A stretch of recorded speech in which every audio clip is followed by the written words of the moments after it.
자, 30페이지. 자, 30페이지. 자, 실력업 문제 6번과 7번 또 풀어볼게. 자, 첫 번째 문제는 지금, 주어진 부등식에 A라는 지금 개수가 모르는 형태, 맞지? 그지? 미정개수 형태로 나와 있는 거고, 이 A를 찾는 문제인데, 대신에 힌트를 준 거야. 가장 작은 수가 4입니다. 됐죠? 자, 이 얘기는 우리가 미리 답을 예측을 할 수가 있거든? 미리. 지금 어쨌든 이 식은 뭐라고 적혀 있니, 우리 문제에서? X에 대한 1차 부등식이다. 라는 내용이 나와 있잖아. 자, 그 얘기는 지금 여기서 어쨌든 우리가 문제를 풀 때 A라는 개수, 지금 모르는 값이 있어도 무시하고 우리는 무조건 누구에 대해서 풀어라? X에 대해서 정리하고 X에 대해서 풀어라. 자, 그 내용을 할 건데 결과론적으로 봤을 때 답이 어떤 식으로 나와야 되겠니? 그 X가 가지는 가장 작은 값이 3이라고 했으니까 어떻게 나와야 되겠어? X가 3보다 크거나 같다. 이런 식으로 정답이 나올 것이다. 미리 예측을 할 수도 있는 문제, 추론을 할 수 있는 내용이고, 그래서 우리는 식 정리를 해보자. 자, 그럼 방금 선생님이 이야기를 한 것처럼 얘는 A가 있든 A가 없든 상관하지 말고 우리는 무조건 누구에 대해서, X에 대해서 정리를 한다 라고 생각하면 되는 거야. 자, 그러면 분수 개수니까, 자, 식 정리할게. 양변에 2를 먼저 곱하고, 자, 그러면 분모가 약분되면서 3x-1 2를 곱했으니까 마이너스 2a, 양수니까 부등호 방향 그대로 유지가 되고 2를 곱했으니까 2x 플러스 4가 되고, 그래서 x항은 좌변으로, 상수들은 우변으로 이항을 해서 정리를 하겠지. 그러면 2x가 이항을 하니까 마이너스 2x가 되면서 곧바로 x가 나오고, 부등호 크거나 같다가 나오고, 이항을 해주면 플러스 1로 바뀌니까 5, 플러스로 바뀌면 플러스 2에. 자, 근데 아까 우리 문제에서 가장 작은 값이 3이었다. 즉, 이 값이 3이었다. 그죠? 그럼 앞에 5가 있네. 앞에 5가 있으니까 여기가 마이너스 2가 되면 되겠지? 따라서 A 값은 얼마다? 마이너스 1이다. 자, 이렇게 정리가 되고. 자, 이런 문제 풀 때 방금 얘기했지만 이 결과를 미리 추론을 할 수도 있고, 그리고 식 정리를 할 때 중간에 나와 있는 이 A 값은, 그지? 미정계수야. 모르는 문자 값이긴 하지만 얘는 변수는 아닌 거야. 상수잖아. 그러니까 무시하고 일단 우리는 누구에 대해서 정리한다? X에 대해서 정리한다. X를 구하는 게 즉 이 부등식을 푸는 것이다. 자, 이렇게 이해를 해주면 되는 문제야.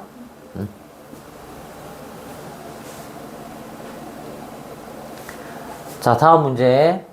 자, 유형업 7번. 자, 7번은 우리 실제로 시험에도 많이 나오는 문제. 아마 이번 시험에서도 학교에서 출제가 될 수 있는 가장 확률이 높은 문제다 라고 할 수 있는 것이고, 지금 보면 범위 설정을 할 때 개수 형태로 범위 설정하는 문제.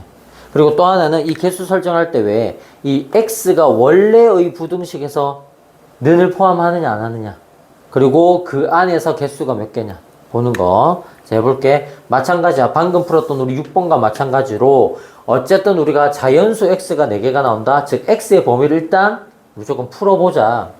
그러면 a를 이항하면 되니까 2x가 작다 a 플러스 5가 될 거고, 자, 양변을 2로 나누니까 x가 작다 2분의 a 플러스 5가 된다. 이렇게 생각을 해주면 되는 거. 그래서 실제로 이 문제를 조금 이해하기 쉽게 하려면, 그지? 시각화를 시키는 게 좋겠지? 자, x라는 수직선이 있는데 지금 자연수가 4개라고 하면 실제로 어떤 형태냐? 음수는 당연히 자연수에서 배제되는 것이고 0, 1, 2, 3, 4, 5, 6 이렇게 쭉 갈 때 1, 2, 3, 4, 5, 6 이렇게 간다고 하면, 그지? 여기에 누가 있으면 된다. 여기에 지금 2분의 a 플러스 5가 있으면 된다. 그래서 실제 문제에서 어떻게 나왔냐? 2분의 a 플러스 5보다 x가 작다.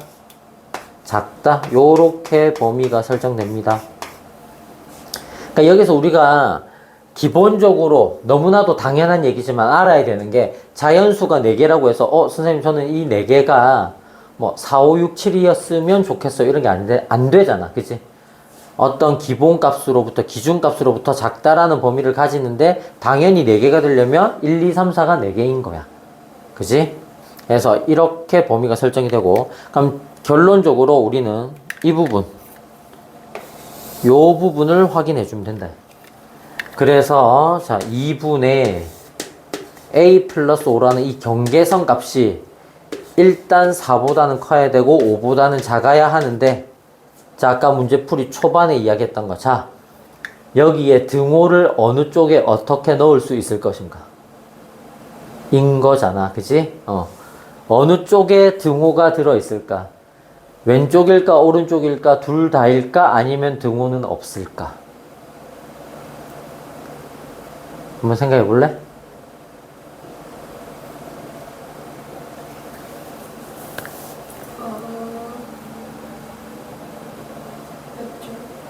왼쪽?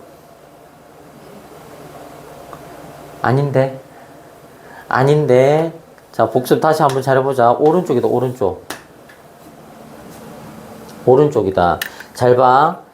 아까 처음에 선생님이 이거 설명할 때 원식의 부등식이 이 부등호가 는을 가지는 거냐, 안 가지는 거냐가 되게 중요하다 했잖아. 그럼 이런 얘기인 거야. 이 경계선 값이잖아. 맞지? 그지? 이 경계선 값 자체가 만약에 는 4가 된다라고 하면, 그러면 x는 4를 가지는 거야? 안 가지는 거야? 안 가지는 거야. 원래 x의 부등호가 는이 없는 부등식이잖아. 맞지? 그러니까 경계선 자체가 4가 된다고 해도 x는 는을 가질 수가 없잖아. 그지? x는 4를 가질 수가 없다는 얘기인 거야. 그러니까 4가 되면 안 된다는 얘기지. 그러면 실제로 원식에서 4가 포함이 안 돼 버리잖아. 그지? x가 4보다 작다라고 이렇게 답을 쓰면 실제로 여기에 x는 4가 안 들어간다는 얘기잖아. 근데 우리는 4가 필요하거든. 들어와야 되거든. 그럼 반대로 어때? 이 경계선이 얼마가 되어도 된다? 경계선 자체가 5는 되어도 된다. 이 경계선이 5가 되어도 된다. 경계선 값 자체가 5가 되어도 x는 5를 가져 안 가져? 안 가지는 거야. 그지? x가 그냥 작다 5 요렇게 될 거니까. 그지? 그래서 경계선 기준으로 보면 4는 는을 가질 수가 없고 5는 는을 가져야 되고. 그래서 최종적인 식이 요렇게 정리가 되는 거야. 여기서 이제 다시 누구를 a의 범위를 구한다라고 생각을 하면 되겠지. 그래서 양변에 2를 곱해주면 어떻게 되겠니? 자 여기 쓸게 8 되겠고 분모 약분했으니까 얼마? a 플러스 5가 되고 2, 5, 10 되겠고 양변에 5를 빼주면 되니까 3a 5를 빼니까 5가 되겠죠. 그래서 최종적인 a의 범위는 3보다 여기 는이 있었죠. 그래서 a의 최종적인 범위는 3보다 크고 5보다 작거나 같다. 자, 이렇게 정리가 되는 거예요.